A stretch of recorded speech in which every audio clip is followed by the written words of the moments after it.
Hola, ¿qué tal? Bienvenidos a Conversemos de Economía, un espacio de la televisión pública colombiana para que usted, amable televidente, tenga toda la información sobre esos temas de interés que tanto afectan el bolsillo de los hogares colombianos. Hoy vamos a tener un tema del cual mucho se habla, muchas personas no entienden, otras no creen, pero esa es la realidad de Colombia. Vamos a hablar sobre las buenas noticias que ha habido en los últimos meses sobre el tema de la reducción de la pobreza en Colombia. Para eso tenemos dos invitados muy especiales. Una es la persona que se encarga de hacer precisamente toda esa política y todos esos planes para lograr que más colombianos salgan de la pobreza. Estamos con la doctora Tatiana Orozco, ella es la directora de Prosperidad Social. Doctora Orozco, bienvenida a Conversemos de Economía, es un gusto tenerla de nuevo aquí en nuestro programa. Gracias, John Jairo, por esta invitación y para mí también es un gusto poder en este espacio contarle a los colombianos de qué se tratan esas cifras, qué significan y qué hemos hecho y qué nos falta sobre todo. Muy bien, y ella pues se encarga de hacer la política, pero hay una persona que se encarga de hacer las mediciones a través de su entidad y es el director del Departamento Administrativo Nacional de Estadística del DANE, el doctor Mauricio Perfetti. Doctor, bienvenido a Conversemos de Economía, un gusto tenerlo aquí también en el programa. Muchas gracias, John Jairo, excelente estar aquí, tener esta oportunidad de conversar de las cifras de pobreza. A usted siempre le toca lidiar con la buena y con las malas, ¿no? Porque cuando las cifras son malas todo el mundo cree, pero cuando son buenas pocos creen, ¿no? Así es, así es. Bueno, pues muy bien, de eso se trata precisamente este espacio aquí en la televisión pública. Y quiero invitarlos a escuchar a los colombianos. ¿Qué creen los colombianos que está pasando con la pobreza? Si está bajando o está subiendo. Escuchémoslos. Creo que ha disminuido un poco en los 5 años, en comparación con 5 años. No creo que haya disminuido. Se ve bastante gente en condiciones bastante lamentables. No, porque nosotros solamente vemos lo que está cerca, pero en realidad no salimos a observar entornos más distantes, donde la verdadera pobreza es muy notable, se ve muy palpable. Pues ahí está un poco la opinión de los colombianos que no creen mucho en la reducción de la pobreza. Bueno, por lo menos uno sí lo cree. Aquí, ¿cómo podemos explicarle a los colombianos, doctor Perfetti y doctora Tatiana Orozco, cuando uno titula que se ha reducido la pobreza, que es menor el número de pobres en el 2015, la pobreza monetaria, uno cómo podría decirle a estos colombianos que son escépticos de que sí ha habido una reducción en la pobreza? Bueno, yo pienso que lo primero es, Colombia tiene unas cifras que son muy robustas, que se hacen mediciones anuales, que hay una comisión de expertos nacionales e internacionales que está revisando esas mediciones y las cifras en sí mismo hablan y cuentan esa historia. ¿Cuál es esa historia que nos dicen las cifras? Una primera que me parece fundamental y es en el 2005 en el área rural dispersa del país, es decir, las zonas más alejadas del país donde está en gran parte concentrada la pobreza, Colombia con la medida de pobreza multidimensional, Colombia tenía una pobreza de cerca del 73-74%. En el Censo Nacional Agropecuario de 2014, la pobreza se ha reducido en más de 30 puntos porcentuales. Eso muestra, primero, los niveles de reducción, segundo, de que sí es posible reducir la pobreza y tercero, de que hay políticas que son eficaces en la reducción de la pobreza. Otra medida que es fundamental, entre el 2009 y el 2015, cerca de 4,5 millones de colombianos dejaron de ser pobres. Ese es otro resultado claro y contundente. Y para eso, pues básicamente utilizamos encuestas que son supremamente robustas. Nosotros al año visitamos entrevistamos cerca de 1.200.000 personas. Nosotros al año visitamos cerca de 230.000, 240.000 hogares, encuestas que se hacen directamente, en persona, a todos los miembros del hogar, no son encuestas telefónicas, etcétera, de tal manera que las bases de la información que se produce son supremamente robustas y contundentes. Y claramente en Colombia ha habido una reducción de la pobreza. Tal y como ha dicho el presidente, que todavía, dijéramos, haya personas en condición de pobreza, no significa que la reducción no significa que no haya personas que todavía, digamos, sufran esa condición de pobreza, pero que ha habido una reducción clarísimamente y contundentemente. Las cifras son elocuentes en esa reducción. Doctora Tatiana, eso desde el punto de vista de la medición, las encuestas, desde la política, ¿uno cómo podría a esos colombianos escépticos decirle, mire que sí se ha reducido la pobreza? ¿Cómo lo podríamos Yo quisiera mostrar? decir dos cosas frente al tema de lo que mencionaba Mauricio, con quien además me encanta estar aquí, que tuve la oportunidad de trabajar con Mauricio en Planeación Nacional. Y quiero decirles varias cosas. Uno, él habla de pobreza multidimensional, digamos, para aquellos colombianos que nos están oyendo en estos momentos dirán, bueno, pero ¿qué es eso de pobreza multidimensional? Y es que este gobierno entendió que la pobreza era un tema mucho más allá de los ingresos, que uno no solamente es pobre si tiene una plata o un ingreso, un salario, porque ¿qué pasa cuando tú lo mides así? Que es una forma como se mide en todo el mundo además, y se sigue midiendo por ingresos, pero tenemos una nueva medición que mide la educación, la salud, las condiciones de la vivienda, que es eso de lo que hablaba Mauricio. Pero volviendo a lo que él decía también frente al tema de la pobreza y la reducción de 4,6 millones de colombianos que han salido de la pobreza monetaria, y si vista solamente por un tema de ingresos, cuando entró este gobierno, 37 de cada 100 colombianos eran pobres. Hoy en día estamos en 27. ¿Qué significa eso? Que todavía tenemos 13 millones de colombianos en situación de pobreza. Entonces yo entiendo a veces el escepticismo de los colombianos. Yo creo que nosotros como funcionarios públicos tenemos que entender que cuando todavía hay 13 millones de colombianos en condición de pobreza, nosotros, la gente pues lo ve en la calle, ve a alguien que está sin trabajo, ve en el semáforo, entonces la gente se vuelve más incrédula. Pero lo que sí no puedo aceptar, por supuesto, que no estamos haciendo nada. Nosotros tenemos como gobierno unos programas muy importantes que llegan a mucha gente. Tenemos, por ejemplo, el programa Más Familias en Acción, que llega a 2,6 millones de hogares, que busca darle un ingreso a las personas, a las familias, por llevar a sus hijos al médico y al colegio. ¿Por qué al médico y al colegio? Porque eso garantiza que los niños van a tener un mejor futuro que el que tuvieron sus padres, que van a estar mejor nutridos y que van a tener mejor educación.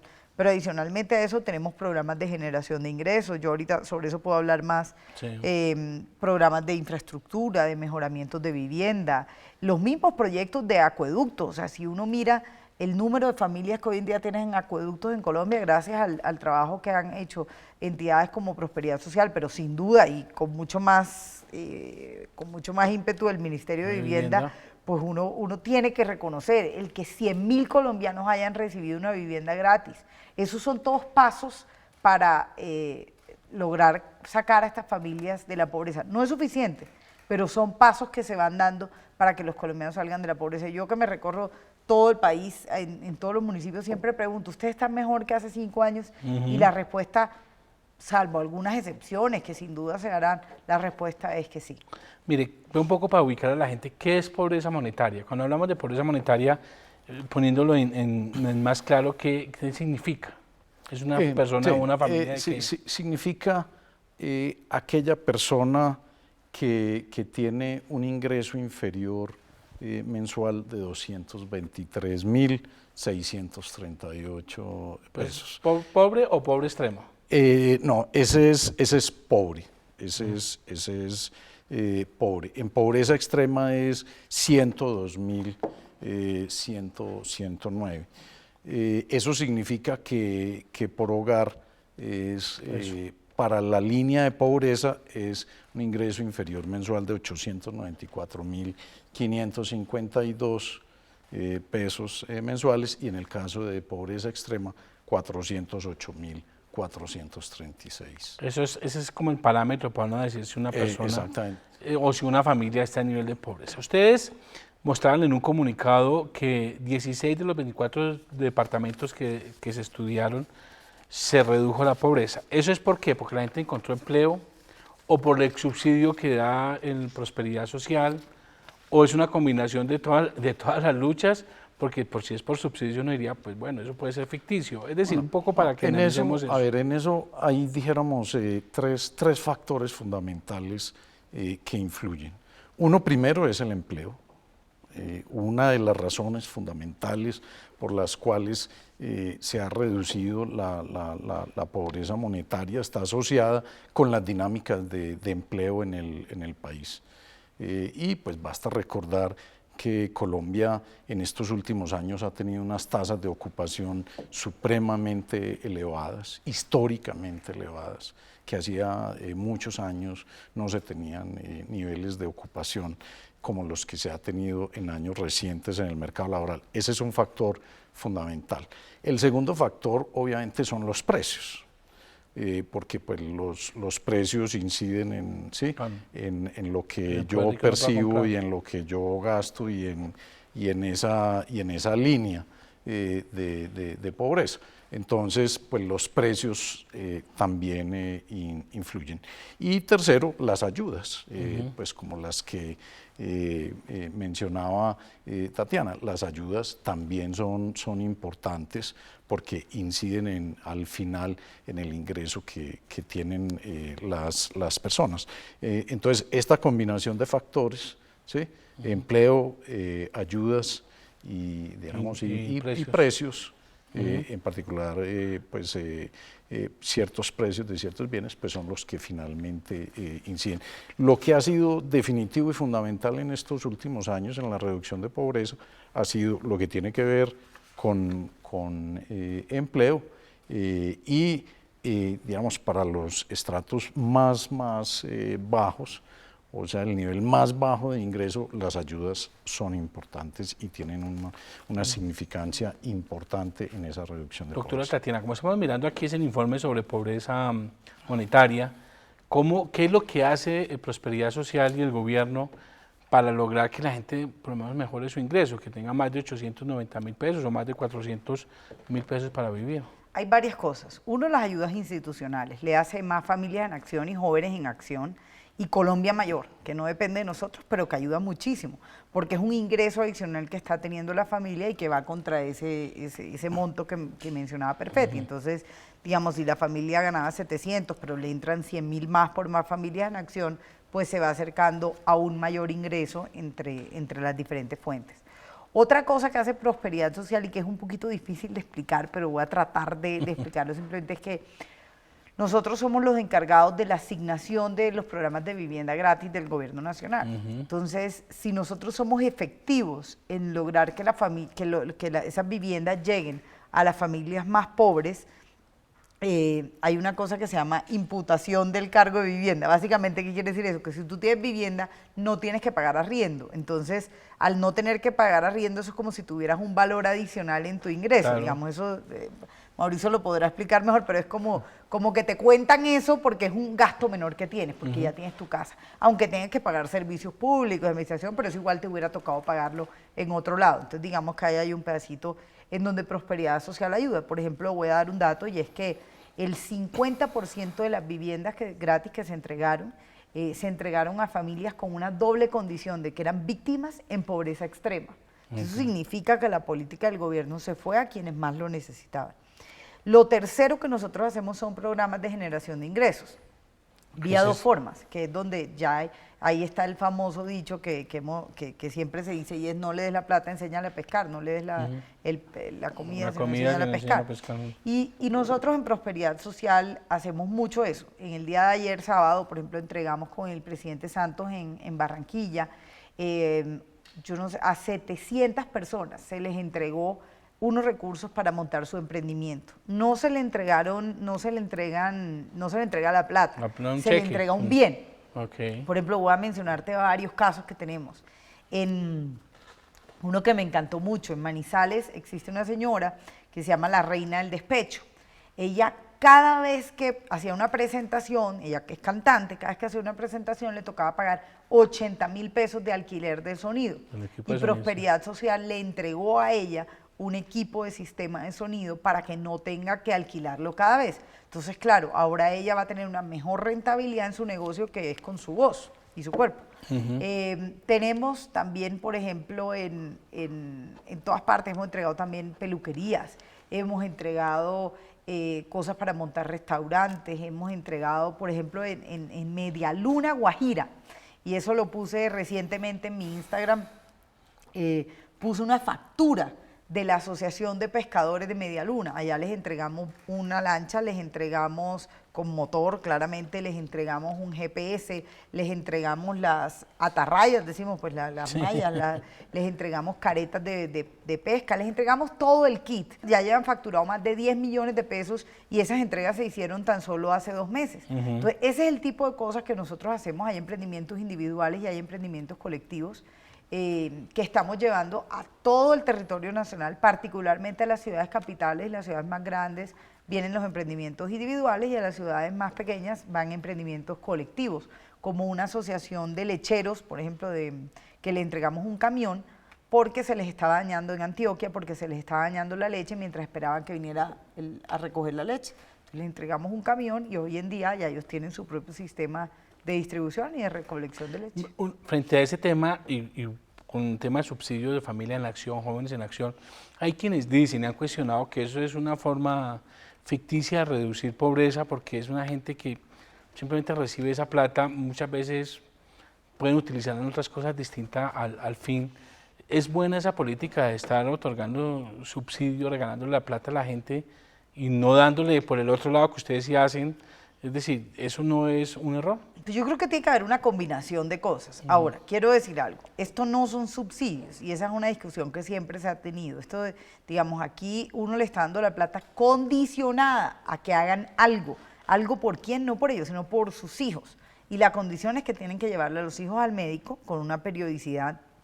Y eso nos ha permitido, por ejemplo, que los niños de Más Familias en Acción miden 1.3 centímetros más que los niños que están por fuera de Más Familias en Acción, con todas las implicaciones que eso tiene en el gasto público colombiano de atención en salud a esos niños más adelante. Y lo segundo es que nos están mostrando que los niños que están en Más Familias en Acción están teniendo mayores puntajes en las pruebas saber. Sí. ¿Por qué? Porque tienen que ir al 80% de las clases, obligatoriamente. Si no, no les damos la plata. ¿Se cumple? Se cumple. Religiosamente? Es que si no le cumplen, no le pagamos. Ajá. Entonces, es parte del proceso y yo creo que aquí nosotros no estamos trabajando por esos papás. Aquí la plata la estamos trabajando, la estamos invirtiendo, es en el futuro de esos niños que tienen mayores probabilidades de graduarse del colegio, mejores condiciones de vida, mejores condiciones de salud. Y por ellos, o sea, por ese mejor futuro de esos jóvenes es que se están dando esos recursos para que ellos puedan salir de la pobreza. Permítame pasar a unas preguntas de los ciudadanos en las calles y para que ustedes las respondan. Mi nombre es Jonathan Rivera. Me gustaría saber cómo coordinan los recursos hacia los diferentes municipios y por qué hay tanta inequidad con respecto a la economía en Colombia. Mi nombre es Juan Manuel. Yo quisiera saber cuál es la inversión que se le está haciendo a la gente en la parte rural de acuerdo a lo del TLC. Hola, mi nombre es Jairo Lozano y quería preguntarle al gobierno qué está haciendo el gobierno para que la minería ilegal no afecte económicamente al país. Teniendo en cuenta los recursos que tiene este país, ¿hasta cuándo va a haber gente pobre? Bueno, pues ahí están estas preguntas, son variados temas, doctora Tatiana y doctor Perfetti, pero digamos una primera que me parece interesante es lo del tema de los municipios, lo de los recursos a los municipios y por qué aún persiste la inequidad. Estaba mirando aquí las cifras del DANE y de acuerdo con esto, uno cómo entiende que 37.1% de las personas o las familias en La Guajira vivan con menos de 400.000 pesos, o el 24% en Cauca, no, 24% Cauca, 24% Guajira y 37% Chocó. ¿Cómo hace 37% de la población para vivir con menos de 400.000 pesos en el departamento de Chocó? Es una inequidad absoluta. es que se concentran los subsidios en las grandes ciudades, porque no se llega a esas zonas tan apartadas, porque Chocó siempre es la cenicienta, un poco para responder esa pregunta de la inequidad y lo que se hace en las regiones. Empieza tú Sí. y yo remato con algo de las cifras. De la encuesta. Perfecto. Tal vez decir que nosotros estamos invirtiendo mucho más en Chocó y en Guajira de lo que se había hecho históricamente. Para que se hagan una idea, nosotros tenemos uno de nuestros programas en la Red Unidos. La Red Unidos es un programa que cumple dos funciones. Es el ejército social del presidente, son 7.000 personas que visitan 1.060.000 hogares que se encuentran en condición de pobreza extrema, es decir, prácticamente todos los hogares que están en condición de pobreza extrema en estos momentos. Es decir, pobreza extrema, yo siempre lo reduzco a decir, eso es la gente que no le alcanza la plata ni siquiera para comer, que es un poco la forma fácil de que alguien lo entienda, pero acabamos de triplicar la presencia de la Red Unidos en Chocó y en Guajira. Para que te hagas una idea, mientras en Chocó nosotros en Guajira estábamos atendiendo cerca de 15.000 hogares, estamos atendiendo ahora 45.000 hogares con la Red Unidos. Y eso nos va a permitir, uno, tener un mejor diagnóstico de cuáles son las necesidades de esas 45.000 familias, identificar niños en condición de desnutrición porque se les está haciendo un tamizaje que ideamos con UNICEF, en donde se les mide la circunferencia del brazo para ver si tienen desnutrición e inmediatamente transferirlos a los sistemas de salud. Y en Chocó también estamos triplicando la cifra, déjame ver si yo tengo por aquí el dato, pero pasamos de atender en Chocó 23.000 hogares a atender 61.000 hogares, o sea, eso es lo que estamos haciendo en esos territorios. Y tenemos un mapa, digamos, en donde podemos mostrar cómo la inversión se ha venido concentrando en esas zonas. Alguien preguntaba sobre la inversión en las zonas rurales. Por ejemplo, nosotros hemos multiplicado la inversión que se está dando en las zonas rurales, tanto así que en el último año, según las cifras de Perfetti, 171.000 personas salieron de la pobreza y de esas 171.000, 101.000 estaban en el campo colombiano. O sea, que sí se viene cerrando la brecha, pero claramente es una brecha de 3.5 veces más pobres en el campo que en la ciudad. Entonces, la brecha es muy grande, pero sí venimos haciendo un esfuerzo importante por llegar a esos territorios. O sea, este año, por ejemplo, en seguridad alimentaria vamos a llegar a 10.000 familias en La Guajira. Cifras nunca antes vistas en la historia de Colombia.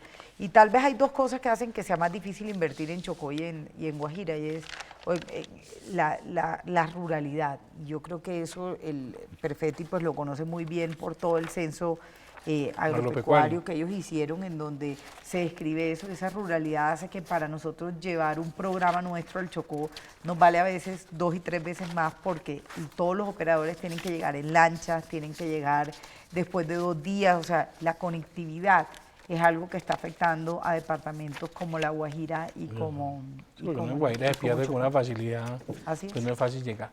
Doctor Perfecto, usted iba a complementar. Sí, a ver, yo quería decir algo que me parece importante. Hace un momento habíamos dicho que los factores que más inciden en la pobreza son, primero, los temas relacionados con mercado laboral.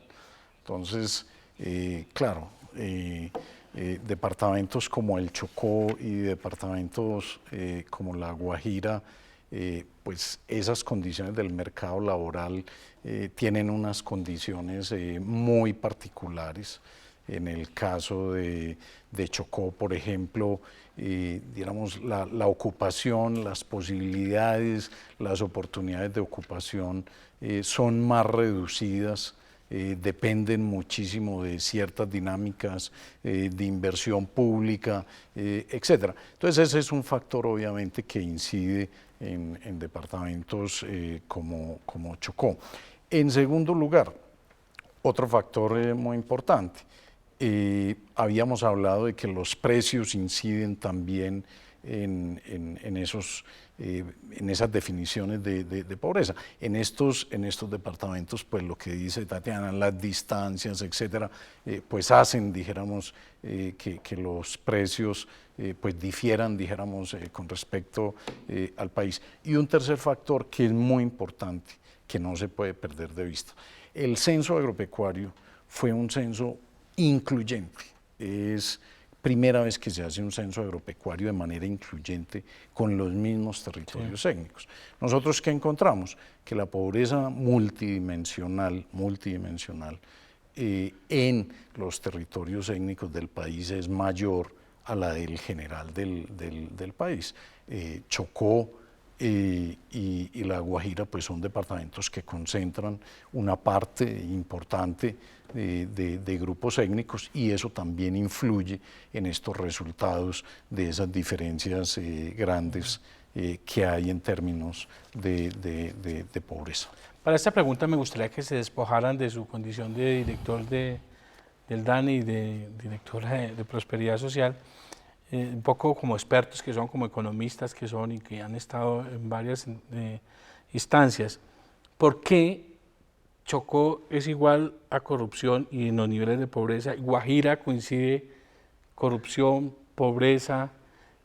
Tiene que ver, es como que tiene que ver el tema de la corrupción para que sea nidos de pobreza como lo que uno encuentra en Chocó y en Guajira. Institucionalidad, ¿no? Yo diría, dijéramos, desde lo que nos corresponde en nuestro quehacer es, primero pues hay un tema relacionado con oportunidades, hay que abrir mayores posibilidades de oportunidades económicas, de nuevos desarrollos que acontecen hoy en día en los países a partir de la biodiversidad, a partir de la naturaleza, etcétera, donde pues aquí hay grandes posibilidades en esos departamentos y que están asociados con lo que mencionábamos, de que la gente tenga mayores posibilidades de empleo, porque eso tiene mucho que ver con la pobreza. Lo segundo es un tema también de cómo se llevan los bienes y servicios a comunidades que están más alejadas, lo que mencionaba Tatiana ahora, o sea, nosotros en el censo agropecuario hubo muchas zonas donde para llegar a un sitio tuvimos que utilizar 5 transportes, métodos de transporte diferentes para poder llegar a sitios. Entonces, en esas zonas, pues el llevar la educación, el llevar la salud, el llevar etcétera, pues toca pensarse de otras maneras muy diferentes a como se hace en otras partes del país, y eso tiene que ver con la institucionalidad.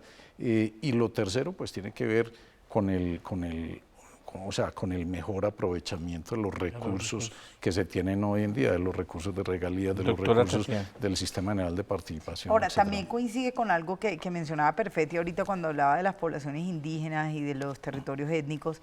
También eso, digamos, esos son 2 departamentos donde hay, en uno, muchísima población afro y en otro, muchísima población indígena.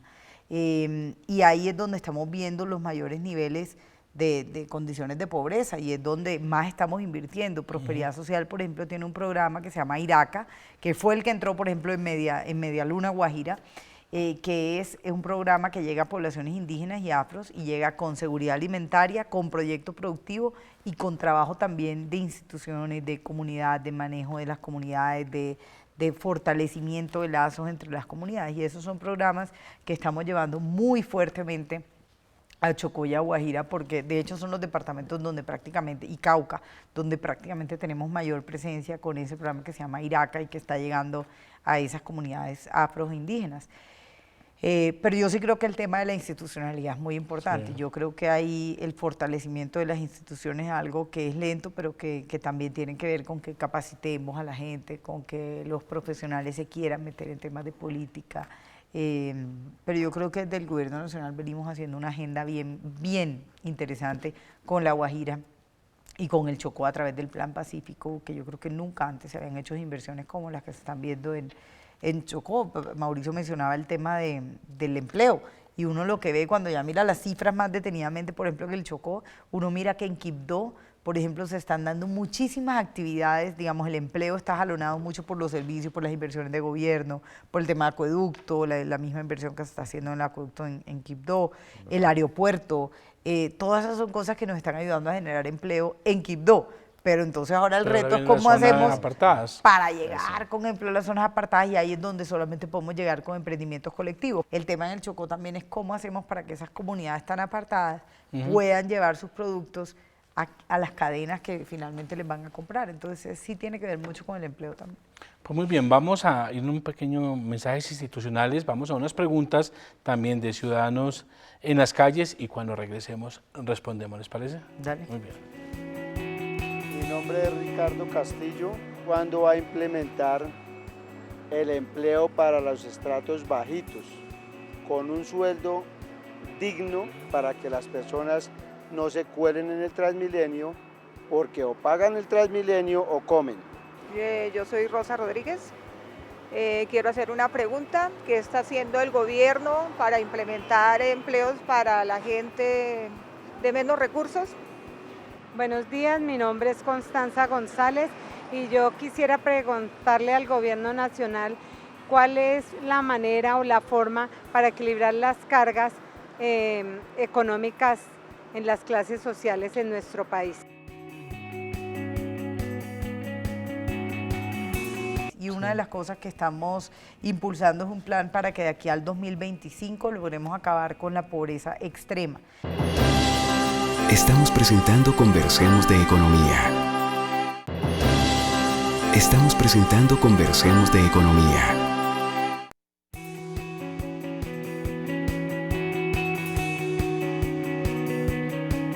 Mi nombre es Ricardo Castillo. ¿Cuándo va a implementar el empleo para los estratos bajitos con un sueldo digno para que las personas no se cuelen en el Transmilenio, porque o pagan el Transmilenio o comen? Yo soy Rosa Rodríguez. Quiero hacer una pregunta. ¿Qué está haciendo el gobierno para implementar empleos para la gente de menos recursos? Buenos días, mi nombre es Constanza González y yo quisiera preguntarle al gobierno nacional cuál es la manera o la forma para equilibrar las cargas económicas en las clases sociales en nuestro país. Bueno, pues esto está un poco más, estas preguntas inclinadas hacia el tema del empleo, como usted bien lo decía, esto de la reducción de la pobreza se debe también a la generación de empleo. Sin embargo, aquí la gente dice, bueno, ¿qué hacemos? ¿O pago el Transmilenio o cómo? Y las otras personas también, cómo generar empleo. Sobre eso, puntualmente, ¿hay programas enfocados, doctora Tatiana? Bueno, tenemos varias cosas, digamos, desde Prosperidad Social tenemos un área que se encarga también de los temas de empleabilidad. Hay varias cosas que estamos haciendo muy en alianza con el sector privado. Tenemos, por ejemplo, el año pasado tuvimos 5.000 empleos que pudimos darle a jóvenes de Jóvenes en Acción. Como ustedes saben, tenemos ese programa Jóvenes en Acción, que lo que busca es hacer que la gente, que jóvenes de escasos recursos se logren graduar de la universidad o del SENA, dándoles unos recursos para las fotocopias, para el transporte, etcétera. Y una de las cosas que veíamos es que esos pelados se graduaban, pero no tenían cómo acceder a un empleo. Entonces empezamos a darles unas cosas que nosotros llamamos habilidades para la vida, enseñarles cómo preparar una hoja de vida, cómo presentarse en una entrevista, que son cosas que a veces uno cree que ellos saben, pero no necesariamente. Cómo responder en una entrevista, cómo llegar vestidos, en fin. Y hemos empezado a trabajar eso con ellos y nos ha ido muy bien. Además, el sector privado ha sido súper generoso con nosotros. Tenemos alianzas con más de 150 empresas en todo el país para que contraten a la gente nuestra, es decir, a población, a los más pobres del país. Pero adicionalmente a eso nos montamos con el SENA y con el Ministerio de Trabajo y el Ministerio de Transporte, un programa muy chévere. Cuando se empezó a hablar de las 4G, de las vías de cuarta generación, se empezó a hablar de que estas vías iban a generar muchísimos empleos. Pero la inquietud siempre del presidente Santos es cómo lográbamos que esos empleos llegaran a las familias más vulnerables. Entonces, cuando empezamos a examinar, lo primero que pasaba era que no se enteraban de las convocatorias de los empleos, nunca sabían cuándo había empleos. Claro. Entonces, lo primero que hicimos fue perifoneo, pero municipio por municipio, de por dónde iban a pasar las 4G, para contarle a la gente que se inscribiera.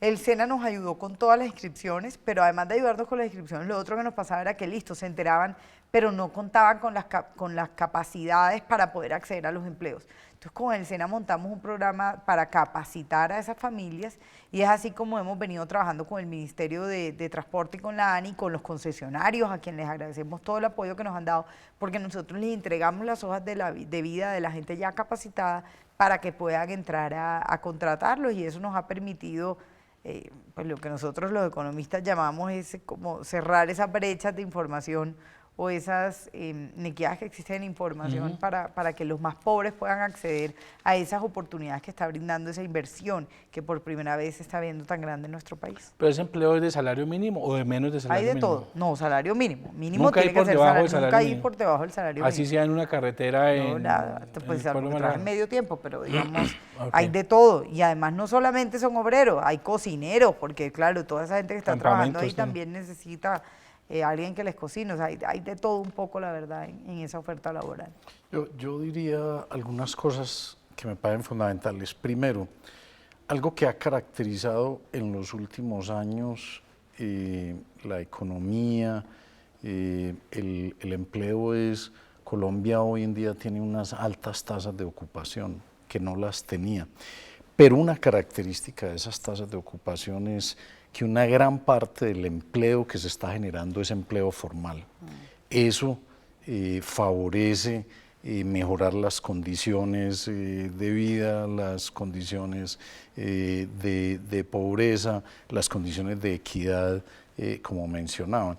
Por ejemplo, en el último dato del último trimestre, febrero-abril, en las 13 principales ciudades, por cada empleo informal se generaron 2.6 empleos formales. Entonces, ese es un tema fundamental, el tema de la formalidad y de los nuevos empleos que son formales. Lo segundo, otra característica muy importante. Bueno, en el mundo se mide la desigualdad a través de un coeficiente, el coeficiente de Gini, pues que eso toca mencionarlo porque siempre que se hace referencia a la desigualdad se habla de ese coeficiente. Yo no voy a entrar pues a explicar el coeficiente, pero es una medida de la desigualdad. Ahí hay algo muy importante. Colombia en estos últimos años ha reducido en cerca de 0,035 la desigualdad. Es una reducción importante, pero lo más importante de eso es que casi la mitad de esa reducción en la desigualdad se hizo en el último año, y eso obedece, volvemos al tema del mercado laboral y la importancia que ha tenido la ocupación y el empleo formal en las condiciones de vida, de empleo y de pobreza. Yo creo, Mauricio, una cosa que no hemos dicho es que también lo que dicen las cifras, pues es que los que mayores crecimientos de ingresos han tenido son los más pobres, y eso está en las por cifras. eso es que se reduce la desigualdad. Porque crece más el ingreso de los más pobres, recursos. De los más Pero, pobres. ¿por qué se da eso? ¿Por qué se da eso en una economía? Porque uno escucha es que los ricos cada vez son más ricos no, los ricos siguen siendo más ricos, ¿no? Eso se da por muchas razones, por lo que hablamos, o sea, por el empleo, ¿sí? El tipo de empleo que se está, por programas como el que menciona Tatiana, por los impuestos, por la política fiscal, por la focalización del gasto, ¿sí? Hacia más pobres, a que tengan más oportunidad, para que tengan más educación, etcétera. Es decir, es una combinación de factores. Aquí me llega una pregunta por el Facebook que dice, Héctor H. me pregunta, ¿el director de la ley mide la pobreza en los semáforos? ¿Los tiene en cuenta? Sí, claro, o sea, aquí hay algo que es muy, muy importante, y es varias cosas. Uno, nosotros utilizamos definiciones internacionales, o sea, nosotros medimos el empleo, medimos los ingresos, medimos la pobreza con estándares internacionales, con definiciones internacionales. Bueno, eso es lo primero. Lo segundo es, si esa persona que está en el semáforo devenga, ¿sí? Una remuneración por la actividad que desarrolla, ¿sí? Y está ocupado determinado tiempo y durante la semana de referencia estuvo ocupado, etcétera, claro que lo incluimos. Y por eso es que nosotros además tenemos mediciones pues, de informalidad, pero claro que lo incluimos. ¿Cuál es el tipo de pregunta que se hace a una persona para medir si es pobre o ya no es pobre? Porque pues si a mí me preguntan uno para quedar bien, dicen, no, yo estoy mejor, no sé. ¿Cuál es el tipo de preguntas? No, eso es un poco para quitarle la la incredulidad a la gente en las encuestas. Nosotros preguntamos por el ingreso, porque acuérdese que, o sea, Sí, acuérdese que al principio vimos que las personas se clasifican pobres o no pobres dependiendo del ingreso. Entonces nosotros en la encuesta preguntamos por el ingreso. ¿Cuánto es el ingreso de su familia o suyo? Y ese ingreso es pues el que tenemos en cuenta para esa definición. No, nosotros no le preguntamos, oiga, ¿usted es pobre? No, nosotros preguntamos por el ingreso. Nosotros de todas maneras hacemos una pregunta sobre percepción de la pobreza, de qué tanta las personas se perciben como pobres, pero esa es una pregunta, dijéramos, adicional que se tiene, pero lo fundamental es que nosotros en la encuesta preguntamos por el ingreso. No es percepción, sino es realidad en materia del ingreso, lo que se cuenta ahí. Es el ingreso que reportan pues, las familias que... Sí, como lo decía yo al principio del programa, cuando las cifras son malas, todo el mundo cree y ahí sí el país está pésimo. Cuando las cifras son buenas, están manipulando las cifras y entonces, por ejemplo, una pregunta que inclusive se lo hacen a uno los amigos, ¿dónde será que merca el señor del DANE para decir que la inflación está controlada o está baja? ¿Por qué no aprovechamos, doctor Zubenia, doctora Tatiana, un poquitico cómo es que se mide la inflación? Sí, mire, pero a mí me encanta que me hagan esa pregunta porque le voy a decir una cosa. Usted cuando merca, Tatiana, cuando merca, cualquiera de las personas que nos acompañan hoy aquí, siempre tienen de referencia los 2 o máximo 3 sitios donde mercan, ¿sí? La diferencia es que nosotros, primero, nosotros levantamos información de más de 450 productos, ¿sí? En primer lugar, y en segundo lugar, nosotros levantamos información en más de 55.000 establecimientos. Entonces, mientras usted tiene la referencia de los precios en su mercado de la tienda o el mercado que le queda cerca, nuestra referencia es lo que está pasando con los precios en 55.000 establecimientos del país, en la droguería, en la tienda, en la plaza de mercado, en la gran superficie, etcétera, etcétera.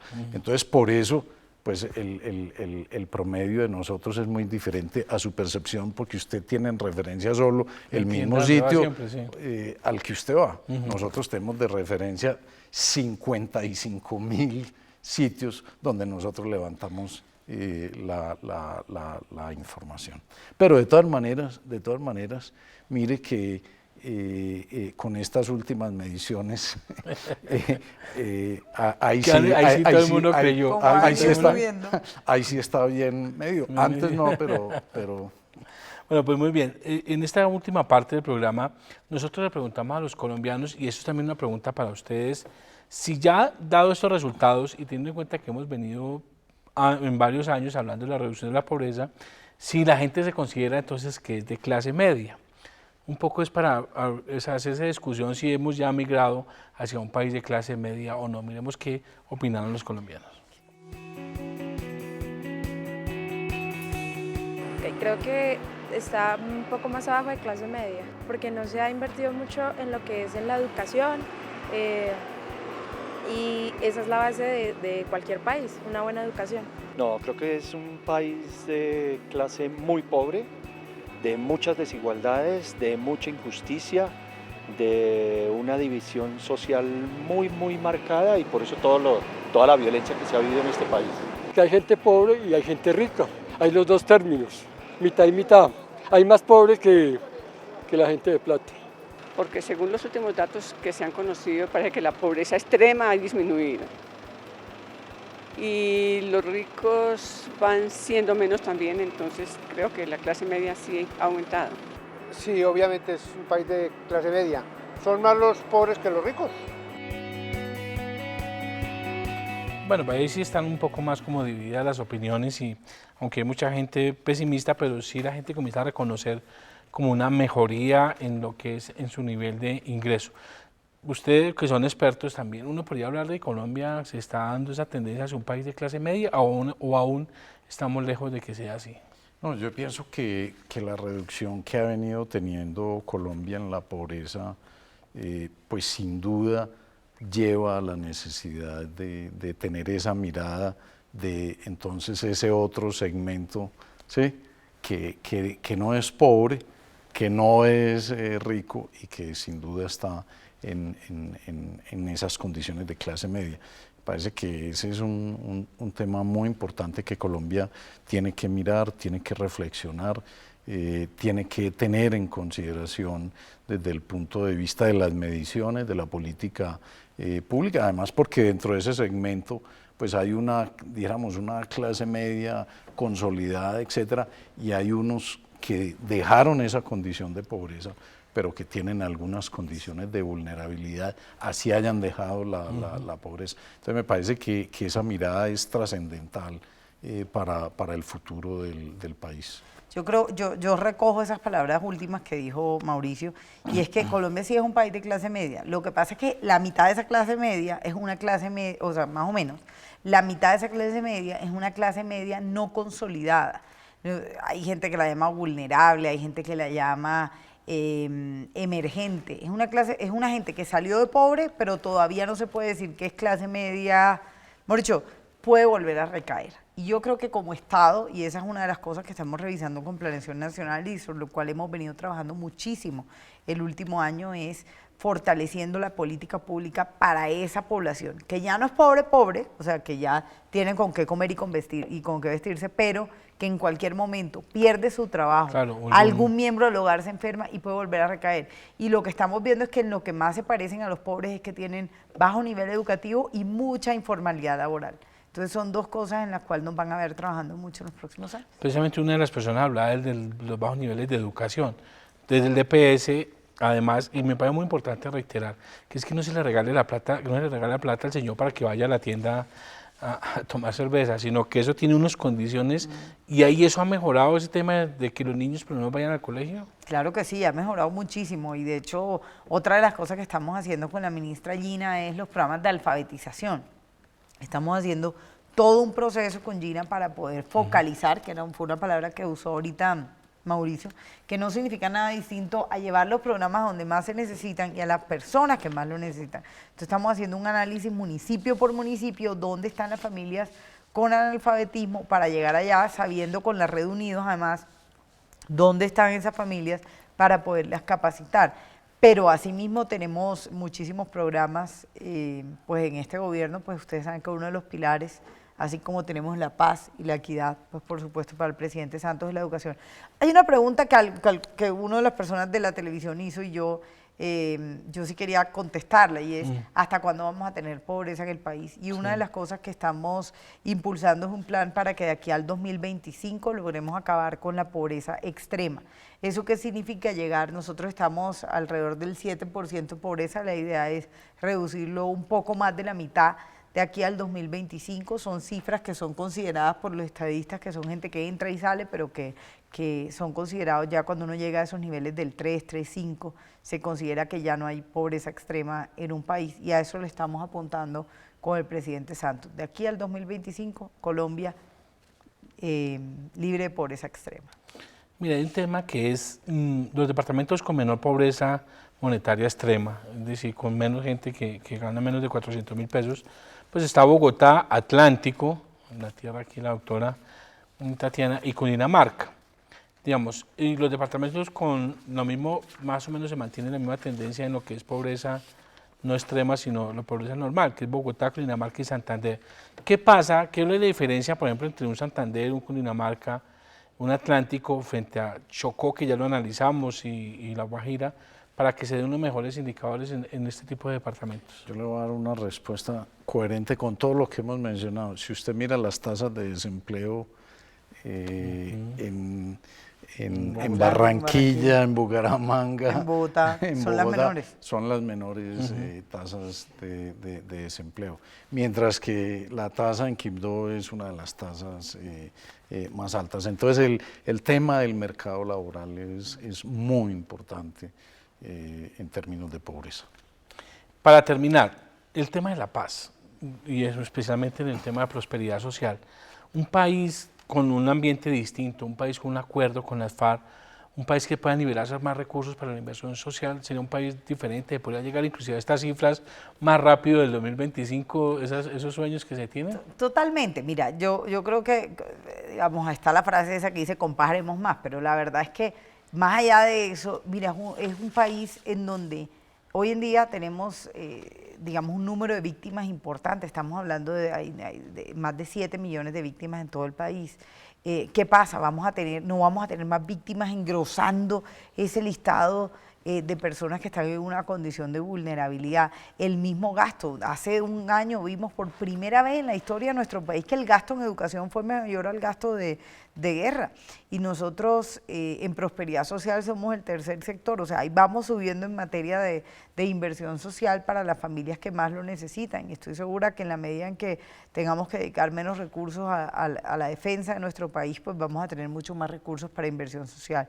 Pero además nos va a permitir llegar más a los territorios, con proyectos productivos, con infraestructura, para que la gente salga adelante. Yo estoy convencida y yo lo veo en todos los territorios marginados por el conflicto, el interés que existe porque llegue la paz a esos territorios. Ya hay zonas donde uno puede decir hay posconflicto de acuerdo a la experiencia de ustedes, porque una persona que recorre el país es usted. Por supuesto, la Macarena, por ejemplo. La Macarena era un territorio dominado 100% por la violencia en Colombia, y recientemente estuvimos ahí con el presidente Santos. Hoy en día hay más de 15 hoteles en la Macarena. ¿Quién se iba a imaginar cuando eso era una zona de conflicto? Eso era, como decía, el club privado de los guerrilleros, y hoy en día ahí vamos turistas a visitar esa zona tan maravillosa de Caño Cristales. Y así en muchas zonas del país, la misma Sierra Nevada en algunas zonas. O sea, yo creo que en Putumayo, hay tantas regiones del país de verdad que antes vivían una ola de violencia y que hoy en día uno puede ir tranquilo a esos territorios.